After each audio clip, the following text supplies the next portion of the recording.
Buenos días para todos, ¿cómo andan? Tal como habíamos quedado, tenemos este video grabado que nos va a introducir al Evangelio según San Lucas y poder compartir algunas actividades propuestas para ni más ni menos que arrancar desde ahí la semana que viene en el presencial. Tal como lo habíamos visto en las semanas anteriores y propiamente en el presencial de la semana pasada, hemos compartido los Evangelios según San Mateo y el Evangelio según San Marcos con sus características particulares. Hoy haremos una pequeña introducción propiamente de San Lucas y nos quedará una actividad para conocer un poquito más su Evangelio. Este Evangelio está situado más o menos entre los años 80 y 90 después de Cristo y tal cual como lo habíamos dicho con respecto a la referencia bíblica y a la cronología bíblica, tenemos que tener bien en cuenta que esto es un estimativo, es un aproximado. Basándose en datos propiamente del Evangelio, de algún modo podemos fecharlo ni más ni menos que en la década de los 80. Es un Evangelio escrito para los cristianos de origen griego, propiamente todos aquellos que de algún modo, estando en Grecia, habían conocido a Jesús y también incluso para algunos judíos conversos. No olvidemos la realidad propiamente que vivían estos cristianos en esta época, una realidad de persecución, de odio a la fe y de algún modo, si se quiere, la necesidad de ocultarse para mantenerse con vida. Por eso el evangelista cuando escribe va a intentar como objetivo alimentar la fe de los lectores. No se puede entender el Evangelio según San Lucas sin el libro de Hechos de los Apóstoles. Tengamos en cuenta que la obra de Lucas es un solo libro en dos tomos, ¿sí? Esto es absolutamente importante porque de algún modo no vamos a poder entender un libro sin el otro.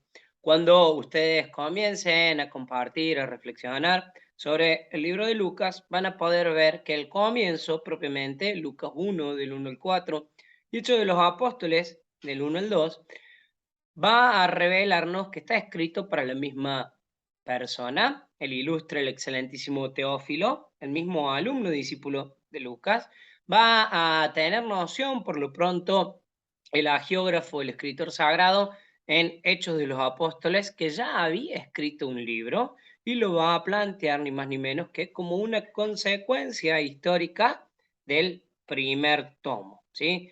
Podemos decir que Lucas en su obra incluye tres tiempos, propiamente el tiempo de Israel, que de algún modo va a ser todo el tiempo que precede a la vida pública de Jesús, hasta el tiempo de Juan el Bautista, la actuación y propiamente el revelarse, o el revelar, mejor dicho, a todas las personas de su tiempo, que verdaderamente Jesús era el Cordero del mundo. El tiempo de Jesús, que es el tiempo central y que de algún modo nos va a invitar a reconocer con su bautismo a Jesús Mesías, con todo lo que eso implica. Y finalmente el tiempo de la iglesia, que comienza con Pentecostés y de algún modo se prolonga hasta la segunda venida del Señor. Es propio recordar y mencionar que estamos viviendo el tiempo de la iglesia, un tiempo de gracia vivificado y santificado por el Espíritu Santo, que de algún modo nos anima a ni más ni menos que anunciar la buena noticia hasta el fin del mundo. Vamos a compartir que más o menos Hechos de los Apóstoles está situado cronológicamente en el año 90, en la década del año 90, y allí vamos a encontrar la misión de las primeras comunidades cristianas y en especial vamos a reconocer y se van a recoger la vida de los dos grandes pilares de la iglesia, Pedro y Pablo. Si ustedes tienen en cuenta la Basílica de San Pedro, en el Vaticano, a la derecha y a la izquierda se van a encontrar en dos grandes pilares, Pedro y Pablo. Estos grandes apóstoles, estos grandes pilares de la iglesia, que de algún modo van a sostener con su vida, con su ejemplo, con su testimonio y también con su intercesión, la misión de todos los cristianos. El orden de la narración del Evangelio según San Lucas no puede comprometerse, no puede mencionarse como un orden histórico, no es un orden cronológico. Lucas va a plantear ni más ni menos un orden geográfico en su Evangelio. Constantemente se va a presentar a Jesús que está en camino a Jerusalén. Este Jesús que parece un Jesús viajero, un Jesús al que le gusta caminar, un Jesús que todo el tiempo está en movimiento, se va a dirigir siempre hacia Jerusalén. Les comparto algunas citas bíblicas para que cuando ustedes puedan de alguna manera mirar, leer con detenimiento, pueden reconocer que Jesús está constantemente en viaje. ¿Por qué Jesús va a viajar constantemente a Jerusalén? Porque allí estaba escrito en el Antiguo Testamento, lo habían revelado las profecías, que desde allí comenzaría ni más ni menos que la plenitud de los tiempos, la salvación propiamente de la humanidad. Por eso, ni más ni menos que Jesús tenía que llegar a Jerusalén para poder cumplir con las escrituras. Y desde allí, fíjense, se plantea el orden inverso en Hechos de los Apóstoles. En Jerusalén, de alguna manera, o desde Jerusalén, mejor dicho, se comenzaría a pronunciar, a predicar todo el Evangelio, ¿sí? Toda criatura escucharía desde Jerusalén el anuncio de la buena noticia. Por eso, cuando los apóstoles reciben el Espíritu Santo, de alguna manera, reconocen también que tienen y son enviados al todo el mundo para anunciar esta buena noticia. Fíjense, ¿se acuerdan la cita bíblica de Pentecostés, el hecho histórico de Pentecostés? Después de haber recibido el Espíritu Santo, los discípulos salen a predicar. Había partos, medos, elamitas y tantísimos otros ciudadanos de tantos pueblos que escuchaban ni más ni menos que cada uno en su lengua el mensaje de la salvación. Fíjense, de acá brota la característica de la catolicidad de la iglesia.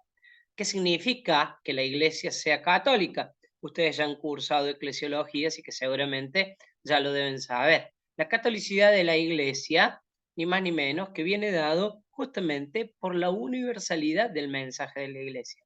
Del griego católicos, justamente, se desprende esta característica, esta nota fundamental de la iglesia. Todo el mensaje de salvación para todos. Nadie queda excluido, ¿sí?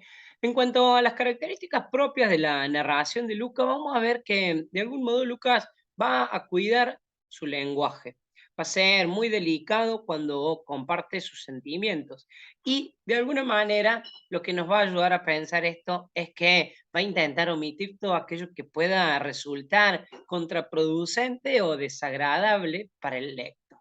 Fíjense, de algún modo Lucas sabía propiamente de la persecución de los primeros cristianos.